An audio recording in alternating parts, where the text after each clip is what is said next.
Welcome again, episode 18 of the Dialed and Driven Hockey Mentality Podcast. Chris Palmer, mental performance coach for hockey players. Jeff Lerg, goalie mentors, former professional hockey player. We're both here creating this podcast over and over to every week give you actionable things you can actually use to help you in your career or help the people you love go farther in their career. Today, we're going to talk about something really, really important. And we hear the words for this, but the words don't make sense. We hear leader, be a leader, but what the hell does that mean? And today, we're going to talk about exactly what that means in a way that you haven't heard it before. And we're going to talk with somebody who's had success at every single level of hockey.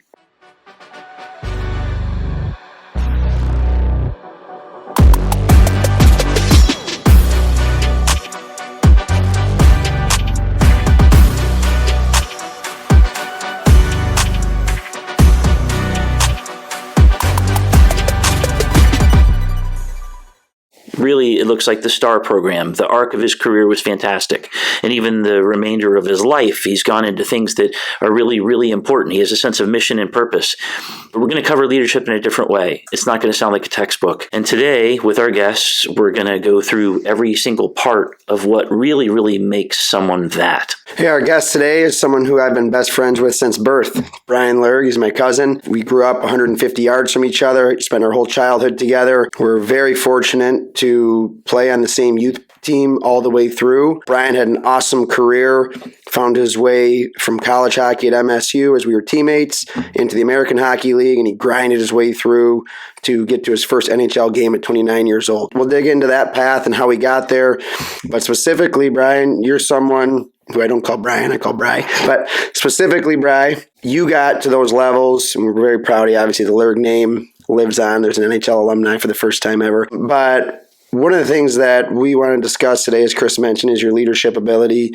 And that started when we were young. You were the captain of our Honey Baked Hockey AAA program. And when you're young, you're kind of just given the C, and you don't really have those leadership abilities. And it becomes mostly, hey, the best player on the team is usually a captain.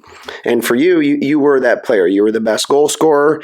And, maybe we can kind of dig into how you morphed that leadership role into your next stage where you made the NTDP program, National Development Team Program, and then you happened to become an assistant captain there. So after that long-winded intro, you can kind of give our listeners a little background on yourself and then the subject of the leadership. All right. Thanks for having me, guys. No, it's been a grind of a career, and happy how it's all developed throughout my youth days and pro and now into my family days. So it's a long journey, lots of ups and downs, but I'm very fortunate for everything that I've been through. And, even the downs are something that you learn from and kind of look for a positive in. And I think just my mentality in the locker room, on the ice, trying to be the best each day, but also getting other players to jump on your back and follow. I've always been a guy who wanted to lead by example on and off the ice, but also hold everyone accountable, including myself. When I'm playing bad, you gotta make sure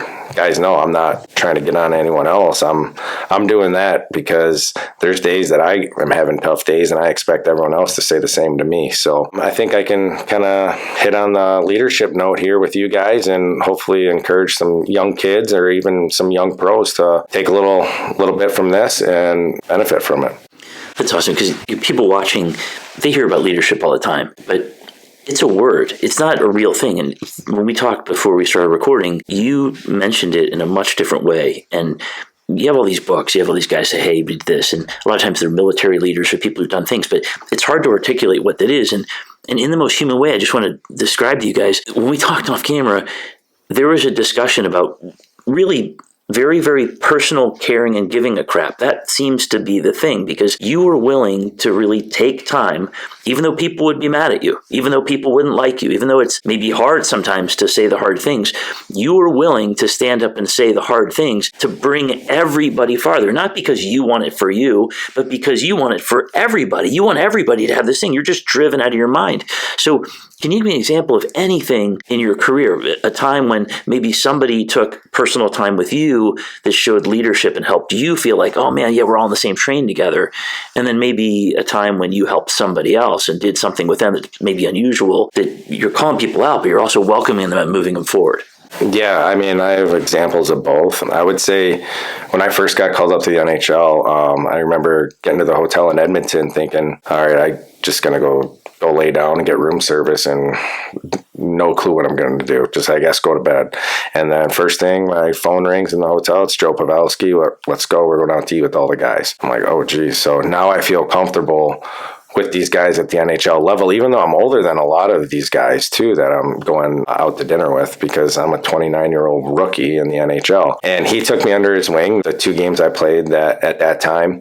And he took me out to eat in LA the next day on our day off and just made me feel super comfortable. And I was like, why is Joe Pavelski doing this? But that's Joe Pavelski. He is the ultimate leader, and the word's been around, like, unbelievable guy, cares about his team, cares about his teammates, only wants to win. And I can kind of take a little bit from that way and flop it the other way is, for example, in Worcester, when I was down in the American League, remember these 2 young rookies, Evan Trupp and Jeremy Langless, my 2 line mates. And there's days that they're new to it all. So they don't understand how pro game works and what you need to do to stay in the American League, let alone move to the next level. So there's days I was hard on them and I would give them crap, but I would do it in a way because I'm trying to make them better so they can succeed quicker than I did. And if I would have known these types of things and maybe had this direction when I first came up, I feel like, maybe that could have jump-started some things for me. So I would take my line mates out to eat and we would hang out. They would come to my apartment and I would just kind of build that relationship with them, confidence with them, even though at the rink there's times I'm looking at the bench like, what the F is going on right now? Let's all pick it up, including myself. And I think you have to make sure as a leader that you're doing everything in your possible way to lead by example, because you can't be calling guys out if you're going to be slacking off yourself. So whether it's in the gym, whether it's showing up early, staying late at the rink, staying on the ice longer, all the little things, but having those little conversations is a big thing for someone's confidence, and especially a young player going into the pro level. It allowed people to see that you actually give a crap about them, because there are leaders that just blast people and they don't seem to have any caring at all. And sometimes we think that's what it is because we have bosses and that kind of thing. You just have this different angle, and I just hadn't heard this before, because I heard about doing all the right things, but I never heard about this really truly showing people that you give a crap, because it gives you credibility. And I think that's the thing. I think we can tell kids to be leaders and then they start bossing people around. Yes. That creates dissension. It's a cancer on the team. But when you seriously are out there busting your ass, working by example, and you show them, whether it's by talking to them privately or hanging out, taking them out to lunch, hanging out at your apartment, whatever it is, you're actually showing them you give a crap about them. It gives you the credibility. They know your motive isn't just to be some bossy asshole, right? But your motivation is to actually care about them and help everybody get more. Yeah. I mean, it's amazing. Is there anything about what you were doing in this where sometimes when you took a leadership role, people pulled back at first and they who's this guy? Who's this, use modern day language, who's this tryhard, right? Yeah. No, I would say when I first got to Lake Erie, I didn't really know many of the players, and I knew I was going to be one of the older guys, probably one of the leaders of some sort. And I remember we had skates without the coaches before. We had kind of like captain skates, even though no one was a captain at that time. And no one else was stepping up to start drawing up drills to get a skate going, at the beginning of our training camp. And so I just kind of took reins and, let's do this, let's do that. And let's, drawing up drills for these guys, and let's go get, a solid 45-minute skate in before, this was the week before the coaches could be on the ice. So I was just kind of running everything myself. And it's like no one else was, stepping up to do it. And I kind of already had the plan, even though I didn't know anyone. I'm like, well, this is how I'm going to, I guess, make my mark with these guys is I'm going to come in and just be myself and run this practice and work my butt off. I mean, there's guys that don't like to get hit in preseason. You're going to hit guys. You're there to compete, set the stage. And you want to make sure, guys, this is business. This isn't, let's just float through this, see if we can get called up to the NHL and do this, do that. I'm about winning, and I think that's what me and Jeff learned as kids. It was never about ourselves. It was always about winning and developing. And I think in the American League, you have too much of individuality. Like everyone's worried about themselves and how am I going to succeed? And hopefully that guy's not as good tonight so I can play more. You need to buy in as a team, like our 2007 national championship team at Michigan State. We never had any individuals worrying about stats or anything like that. It was all about the team. You don't see it enough in pro, and I feel like I dealt with that every single year pro. You always had 5-6 guys you always had to take aside, have certain talks with, and get them on that mentality if you wanted to go have success as a team, because it's no fun in pro hockey or any level when you're losing every game or your coach is pissed off every day. You got to buy in. And I think that's something that I kind of just brought that mentality on and off the ice and just try to make people feel comfortable, because it can be uncomfortable for players, especially if you're new. That's something I just always kind of tried to make sure I did every day at the rink.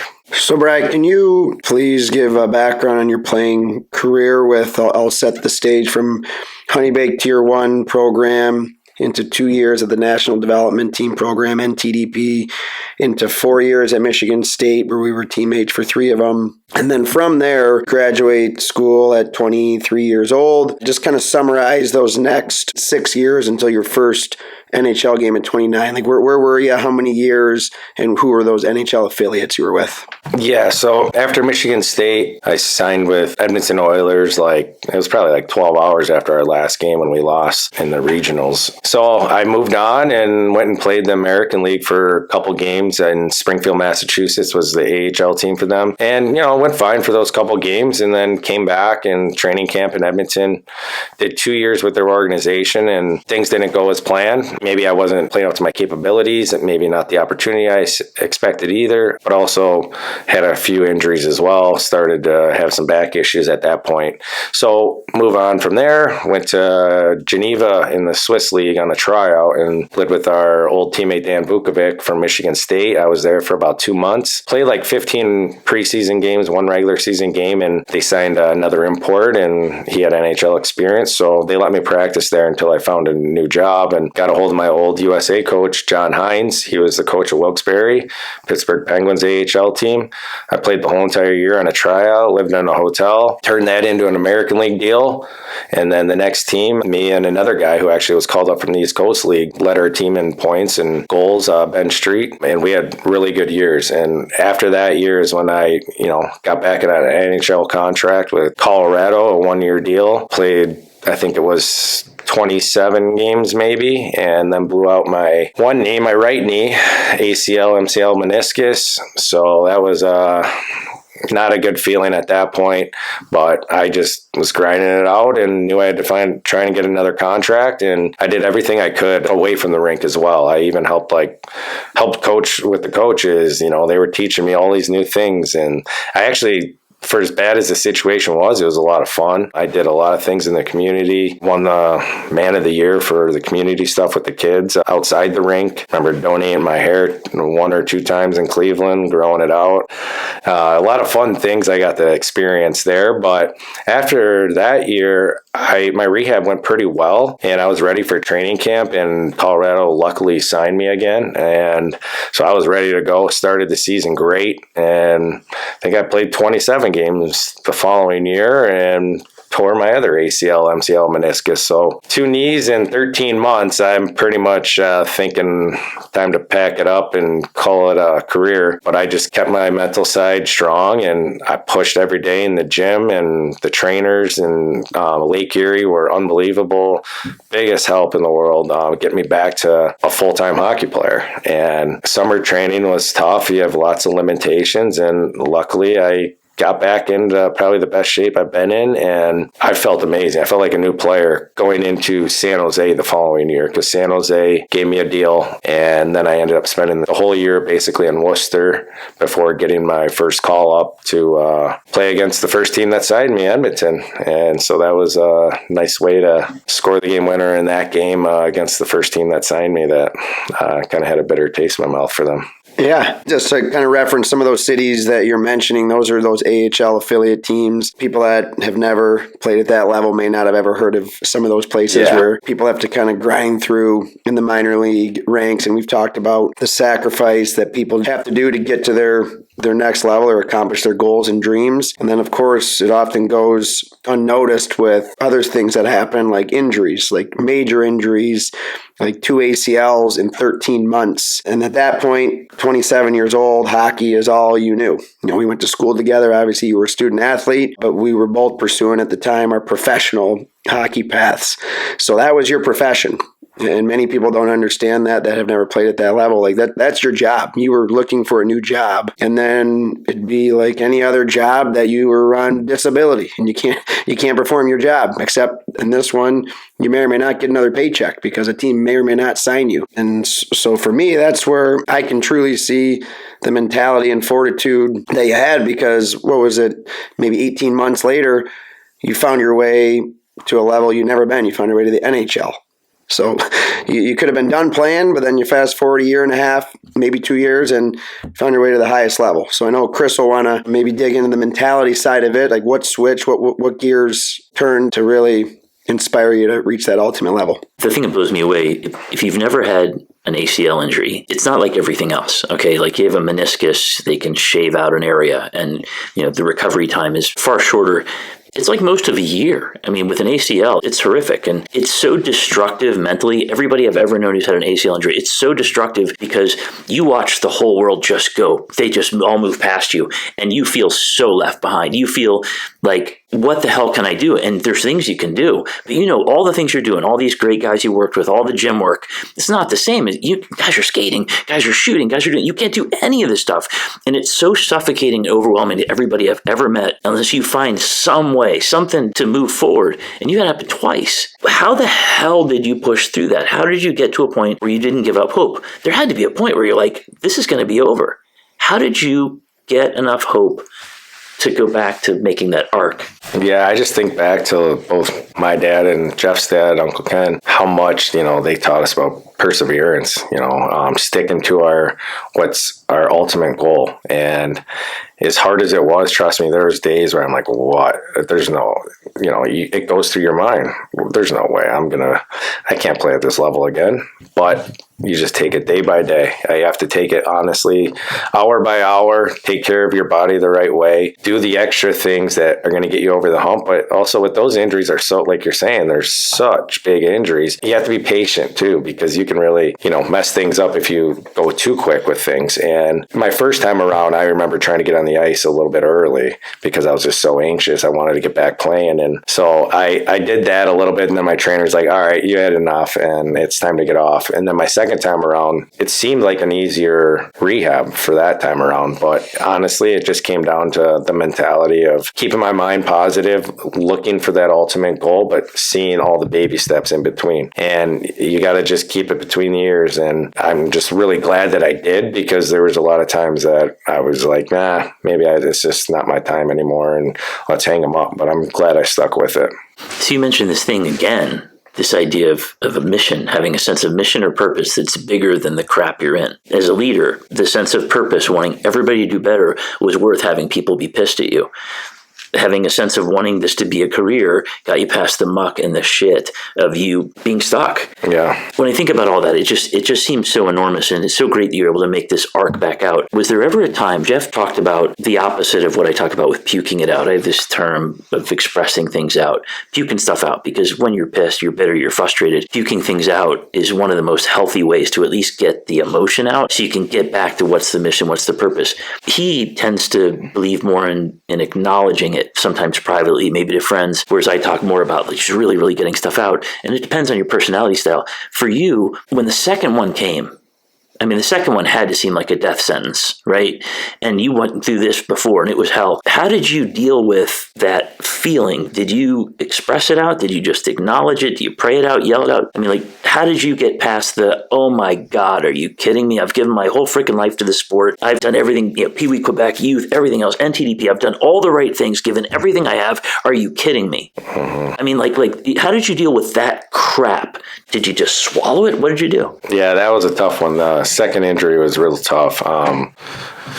We were in Rockford, Illinois, and our childhood friend Matt Easley was actually at the game, and his family came to watch because it wasn't too far from them. And honestly, I think that was a huge part of it, because if I was there with my team only and didn't have the, some other outside support, I really think like that would have been tough for me, because I would have had to get on the plane and go to the next road trip and keep traveling. Luckily, I got to stay with them in Chicago, and I was with them for 2 days, and it kind of took my mind off of everything. And then I kind of just had a reset. I just remember being in that locker room, and the last person I thought I'd see was my childhood friend just walk right in the locker room. I'm on the table crying because I thought basically my career's over, my knee's killing me.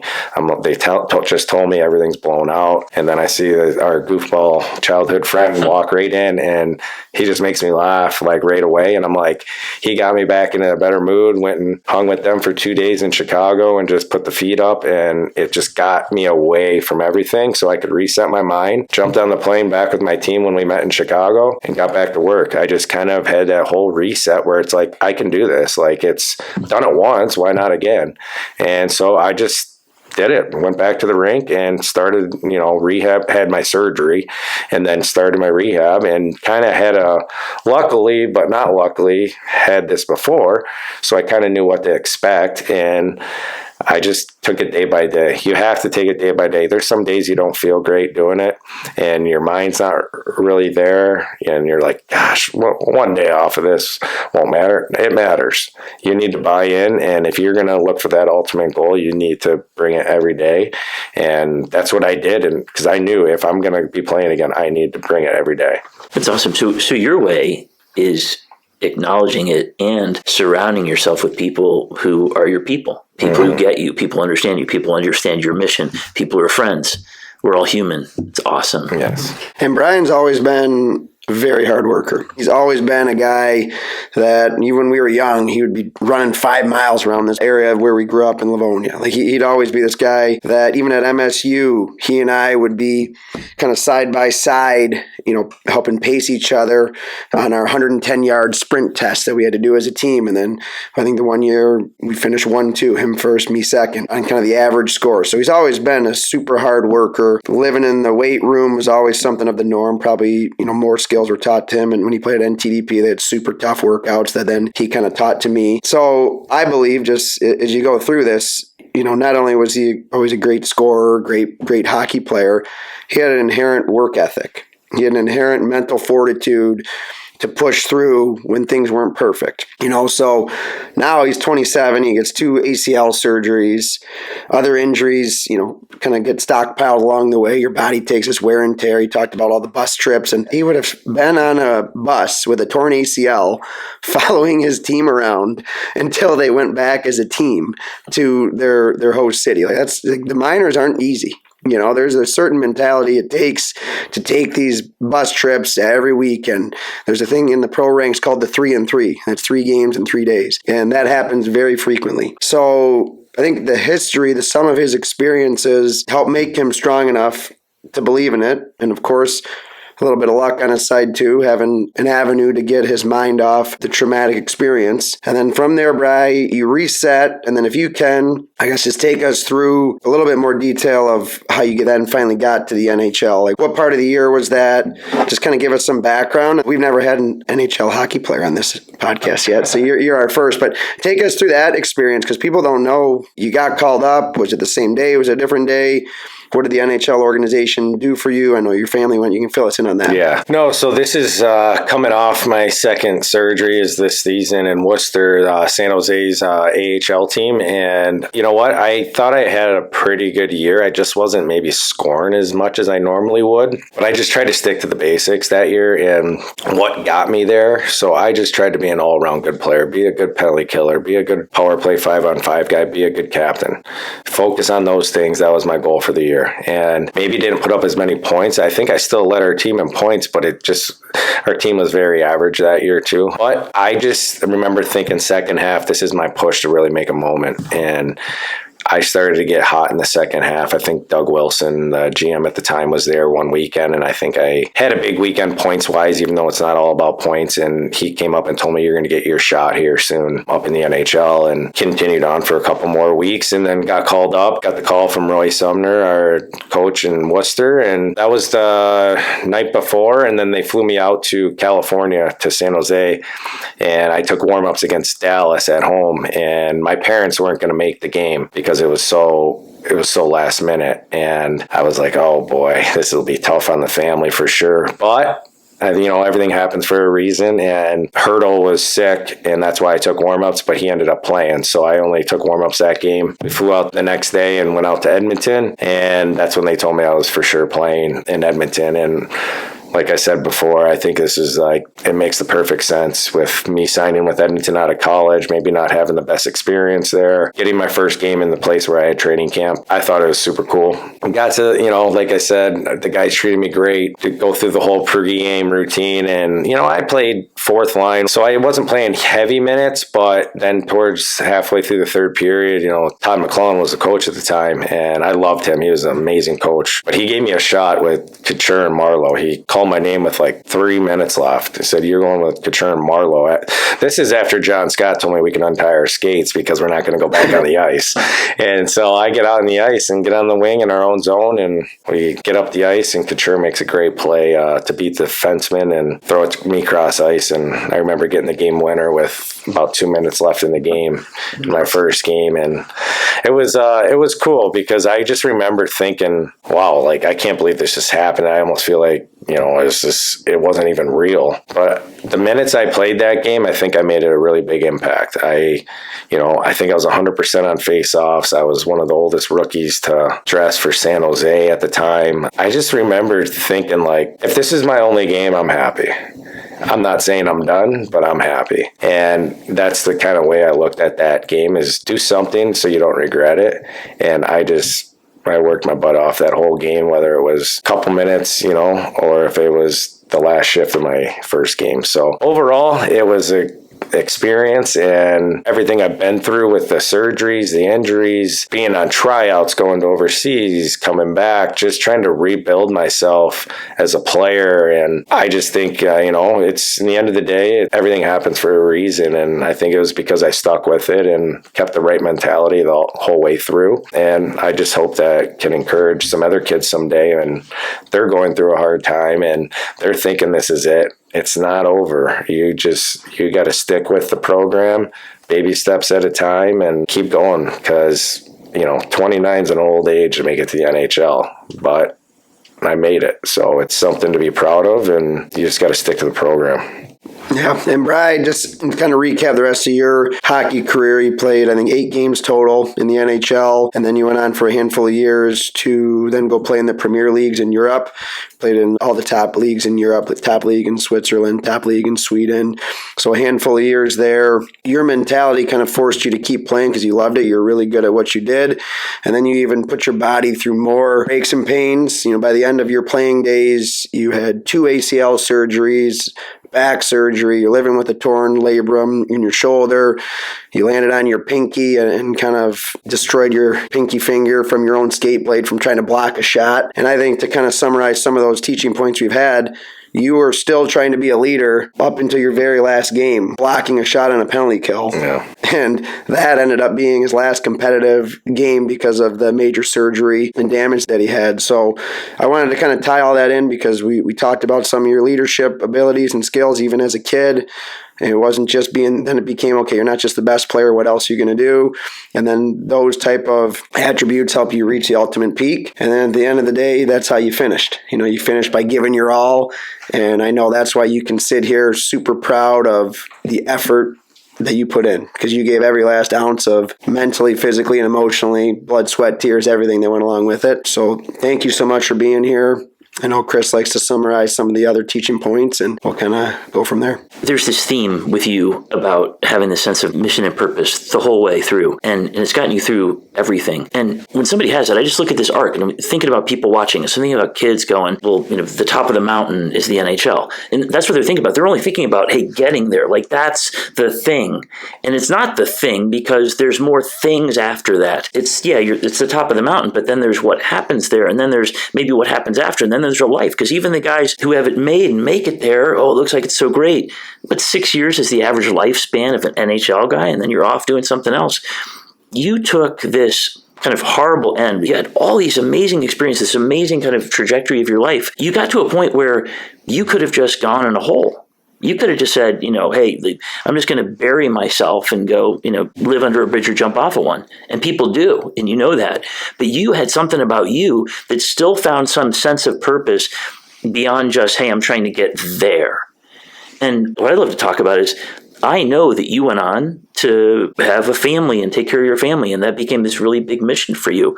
And you'll do anything for them. You work your ass off. You're a business guy doing stuff that is really, really hard. And it's scary for most people. Doing a little fix-up in your house is a thing, but going into a house that's been flooded or destroyed by fire and figuring out a way to make that work and all the legal liabilities and all the things, you found a way to take all your leadership and drive to go on this really related but new purpose. How did you do that without just falling apart?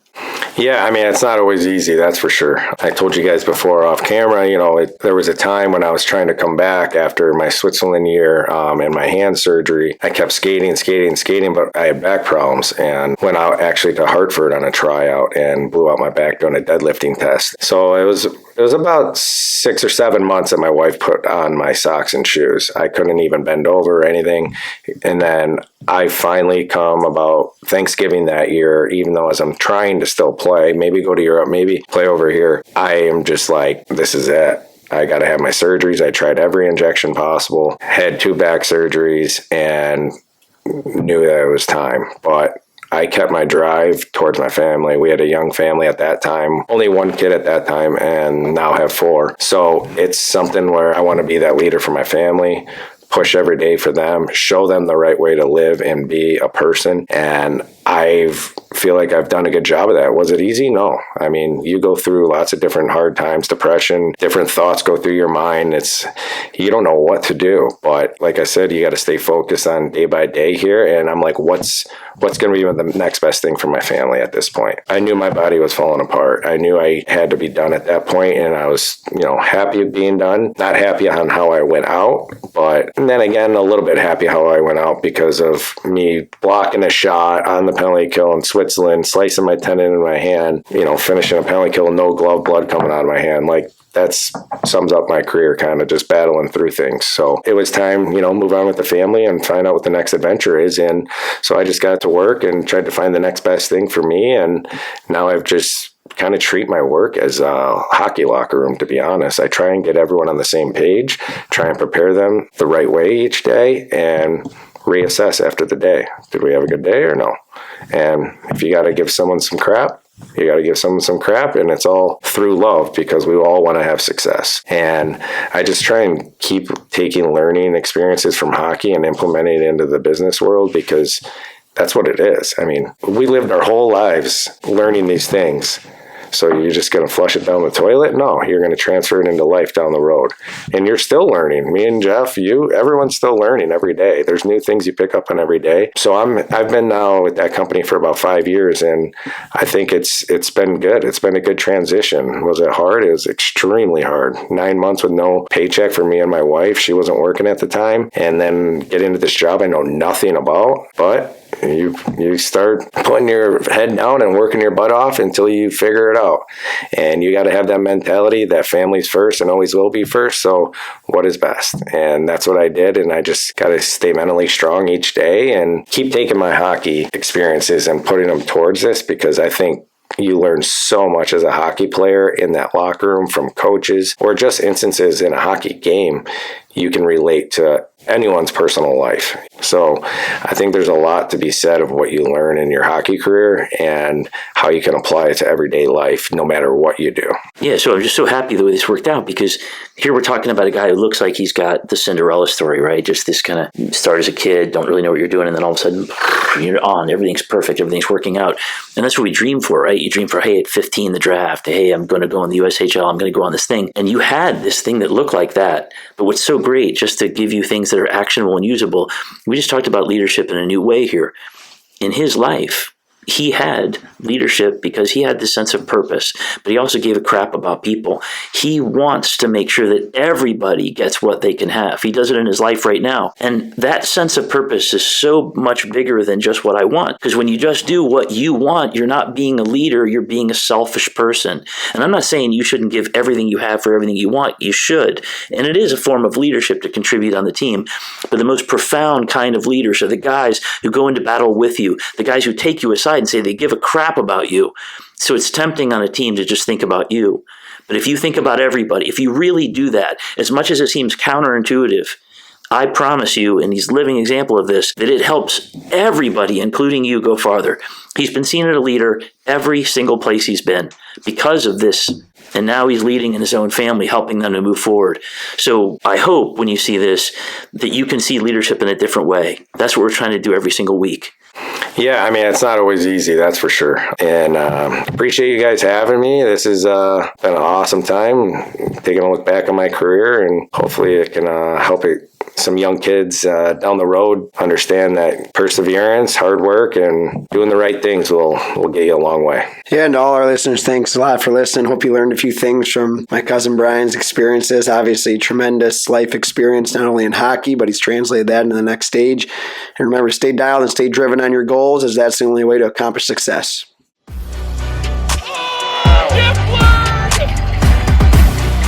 One of the best saves you will ever see keeps this game alive. Chris Palmer again, the Hockey Mentality Podcast.